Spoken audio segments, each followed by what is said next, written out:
Good evening. Hello. Hello. Nice Well, to be back at it. yeah, we are. Well, we where we are, which is the usual place, our homes.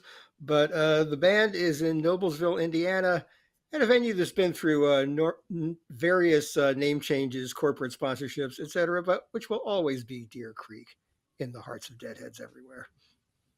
Indeed. A lot of Grateful Dead history in that place. I've never been myself, but it certainly has been the home to some fine music, including tonight. Man, I keep thinking this band is peaked, but it keeps coming out here with amazing stuff. There was a slight stumble at the beginning of a Foolish Heart, but otherwise a fierce, powerful, clean, and lovely set.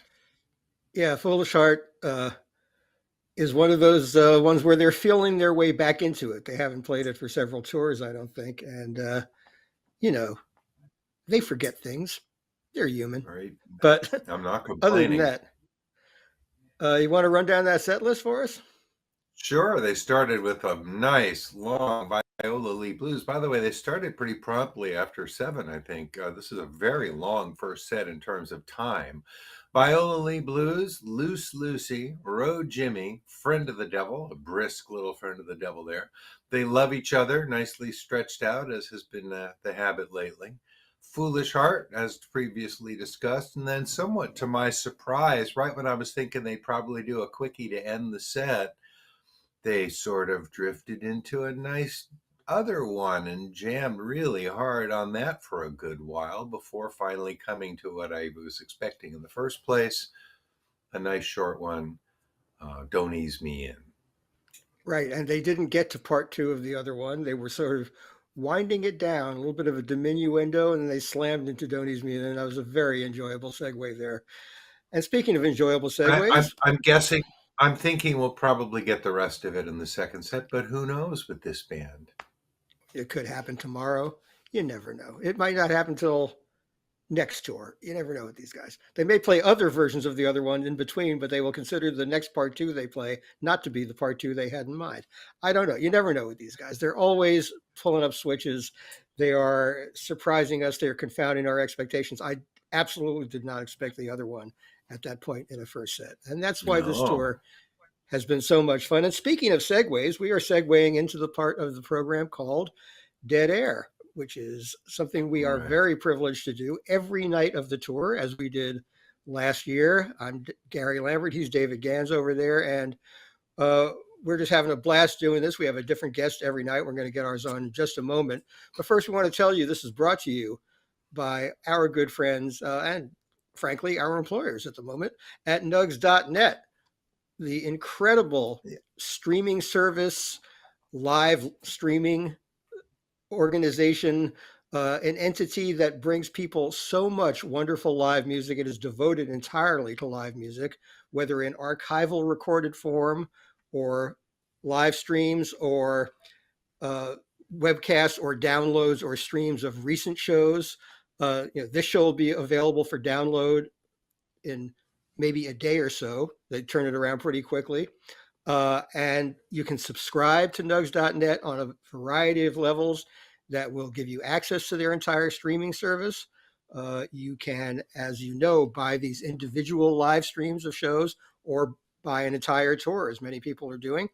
And if you are seeing this, say, on YouTube or the Dead and Company social platforms or anything like that, that means you're probably seeing a free preview of set number two, which includes Dead Air as a little bonus, bit of lagniappe.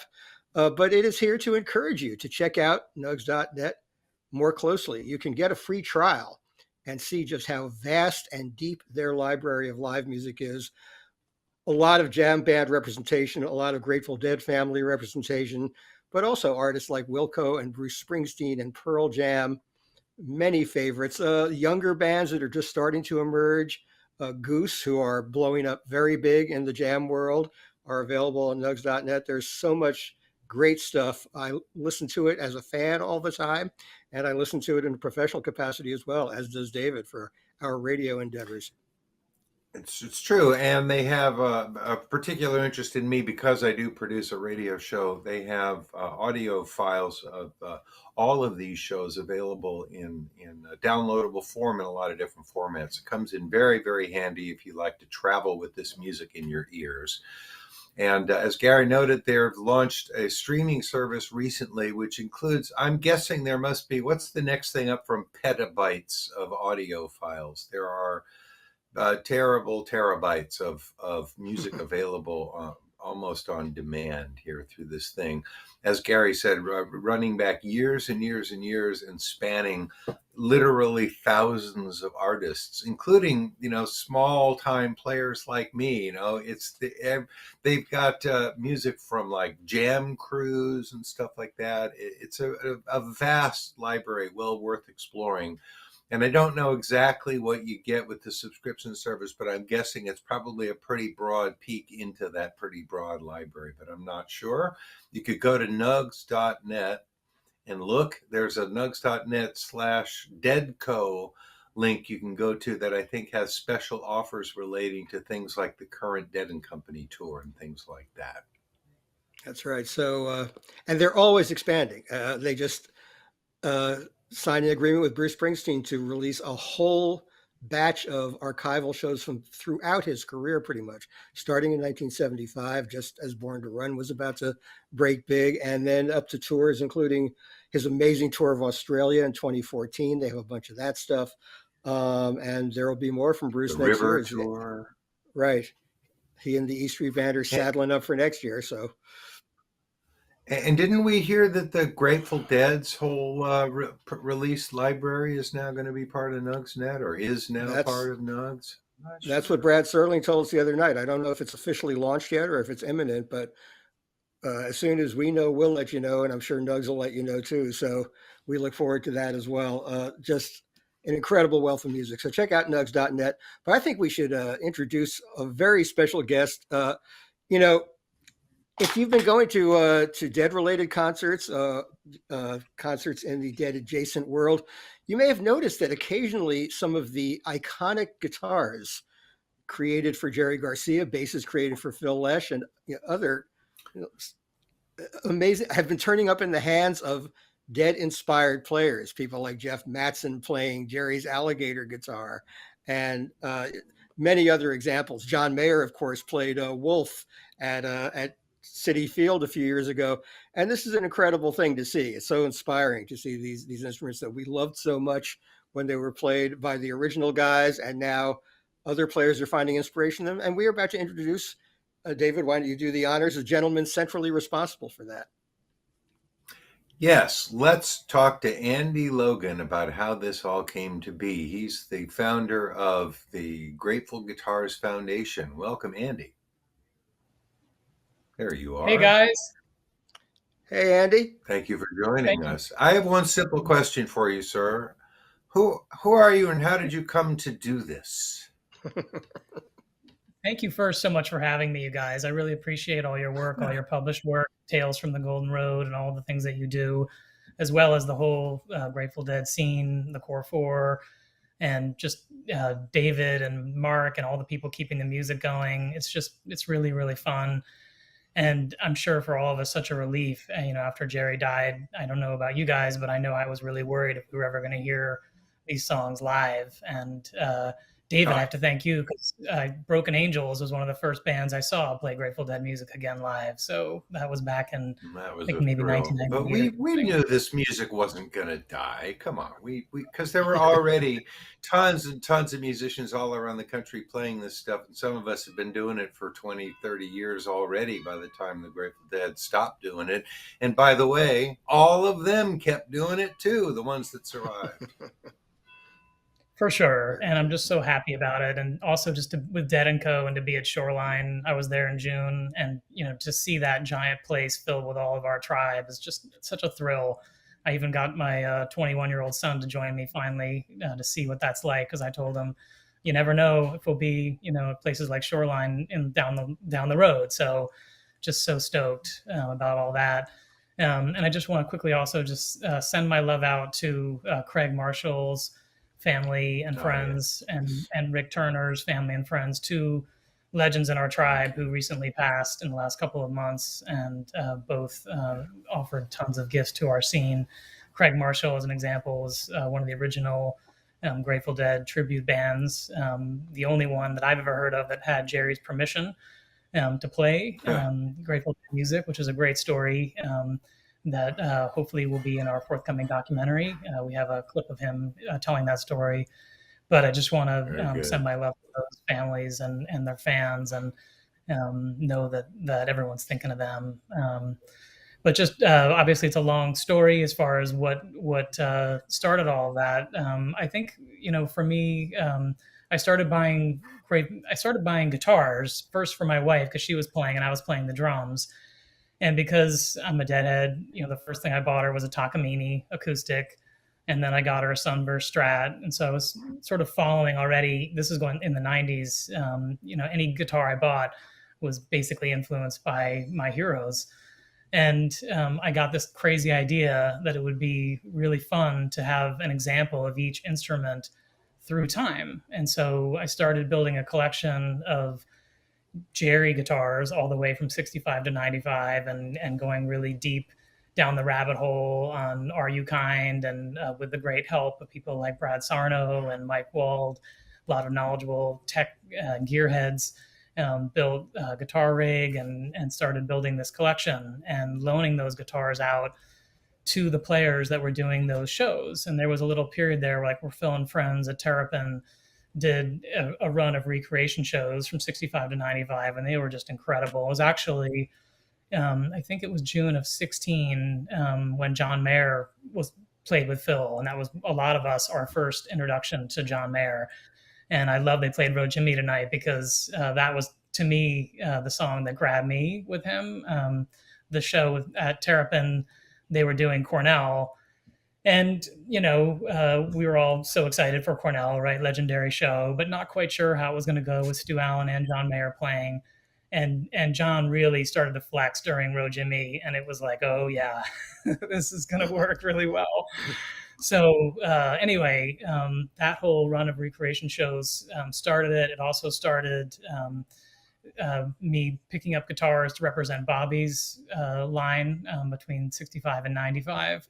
And then again, loaning that out to other bands as they did a random show. And even if someone wants to do the Milkweg of '81, I have that Japanese Yamaha.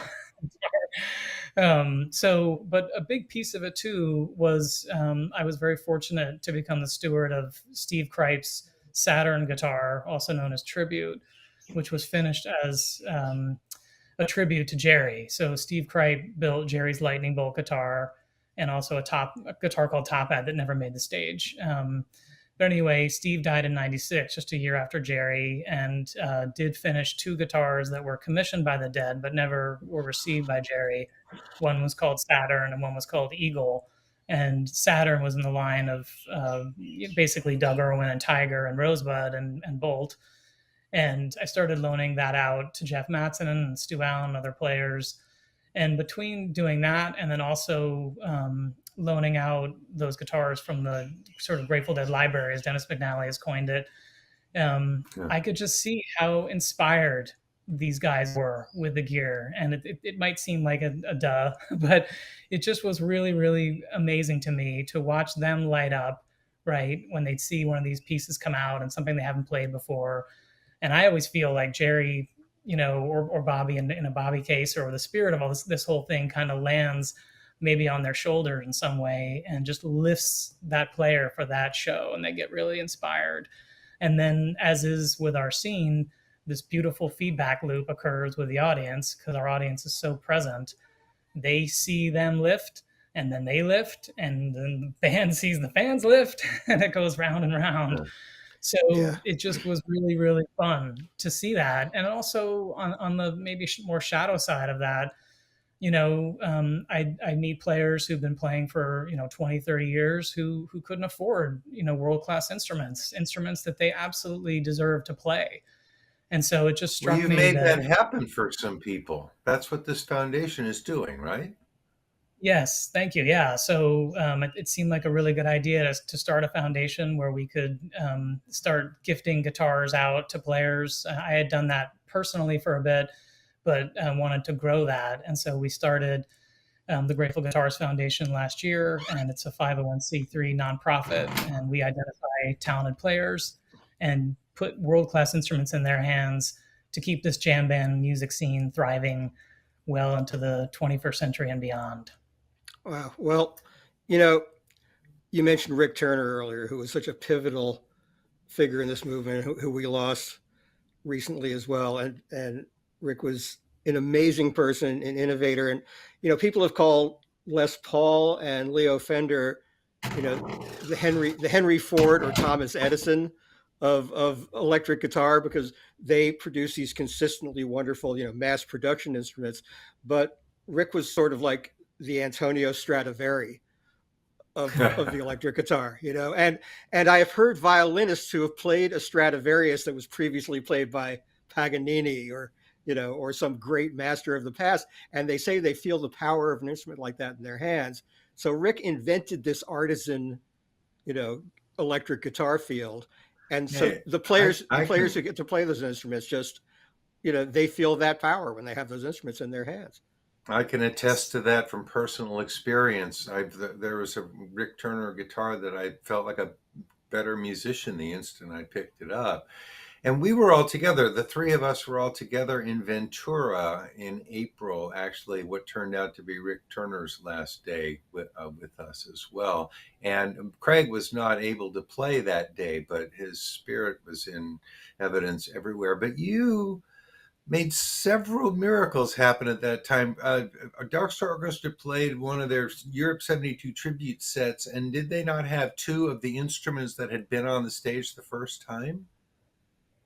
Well, they did play Alligator for the 4/8/72 show that they did, and earlier Rob and J.K. played an acoustic set where John played Jerry's Martin, his 1943 Martin guitar that I steward as well. Wow. Wonderful. And Mission Control, What Phil's wasn't Mission there? Control bass was there that weekend and Yes, yes, sounding and that wonderful. that was right, and having those two, they never were on stage together. They actually just missed each Oh, other in the Grateful Dead lineup. And so for Alligator, the last show was Jerry's birthday in 1973, and then, as many probably recall, Mission Control came out about around the Dead movie, so like October '74. Yeah. it So was yeah, great, having just those on great stage fun to watch together. all of these musicians take turns playing these amazing instruments. Roger Seidman from the China Cats got to play one of Phil's Ken Smith basses and stuff. It was Everybody was just so lit up by it. It's such a good feeling, and I appreciate your mission. Is the Grateful Guitars Foundation open to contributions from people? Do you do fundraisers? What is your source of the funding for this largesse? Yes, on our website, gratefulguitars.org, there is a place to donate there via PayPal. And I do want to acknowledge Jason Schooner is on our board, and Jason is someone who is 100% behind this ethos of sharing this gear and having it enjoyed by the fans. Both of us feel really strongly that that's what these are meant to be. I try to think a lot about. Yeah. Let me do this right. Is this Jerry on this side? Sorry, I'm in the mirror. There's Jerry. I try to think about, what would Jerry do? If someone says, "Hey, can I hold that, man?" And I think, okay, this guy looks sober. I think Jerry would say, "Sure, let this guy hold it. Why not?" Yeah. Because, I understand that collectibles have their place and people want to put things on walls and all those things. Although I will say, Rick and I talked a lot about, the Stradivarius and how many of them were out there playing. And he shared with me, and they'd all had neck resets and all kinds of work done to them, and that they were meant to be played. And that's really the key with all Of this. course they were. Yeah. Right. And so how could a Well, I guitar, know 50s or 60s or 70s not get played too? exactly. I know a lot of people in the musical instrument business who like hide the good stuff when certain collectors show up because they don't like the fact that these instruments get put away. And in fact, I remember bringing my Renaissance into Rick Turner's shop once and having the workers look at it and just say, "Oh, it's so great to see a guitar that's being used." So you're Yes. doing the right thing, getting these guitars into the hands of players. Yeah. Thank you. And I think about, like, if it, if someone bumps it accidentally on the amp on the way to the stage or whatever it is, that probably happened hundreds of times. So it's fine. Oh, yeah. It's going to be fine. Oh, indeed. I also wanted to ask you, you've got your irons in a lot of fires. You're a busy guy and you have a diversity of musical interests and musical endeavors. I know you're working with, we have to cut it short in a minute, but I just want to you're working with the wonderful Alex Jordan, singer-songwriter who was with Midnight North early on, and you're doing stuff with him. You're doing stuff with Dark Star as well. Yes. So for Alex, we have working on an album. It's in post-production right now. Steve Berlin from Los Lobos is producing, and it's very going to be nice. coming out in 2023. So we're really excited about that. Working a lot with Dark Star Orchestra because they're all, they're big gearheads and they just love what we've been all about. And so they've been a wonderful partner, and helping them with their Europe 72 tour that's coming up here in the fall. So I hope people will make the trek over and join us, especially like at the Olympia Theater. That's one of the venues from Europe 72 where the gig will be played. And then I can't not mention that we're working on a documentary too about this whole tribute scene and really about the legacy of this whole thing. There's so much goodness that comes from it. And as you know, I'm a psychotherapist, so I can never not be in that headspace. And there's so many gifts that come from our community and our tribe, and so many that are so needed right now. It is a real tough time, as we all know. And these moments are just respites for all of us. And I'm just so happy that this doc will hopefully help people see why we love it so, and then maybe make us some new fans too. Right. Well, music and therapy not only go hand in hand. Music is therapy, as we all know. So your livelihood and the things you love in life are very much hand in hand. Andy, I think we have to say goodbye to you now as the band is approaching the stage for the second set. And we're very happy about that as well. Great to have you join us. I hope to see you again soon, maybe even before Skull and Roses next year, but soon. Thank you guys so much for the time. Have a great second set, everybody.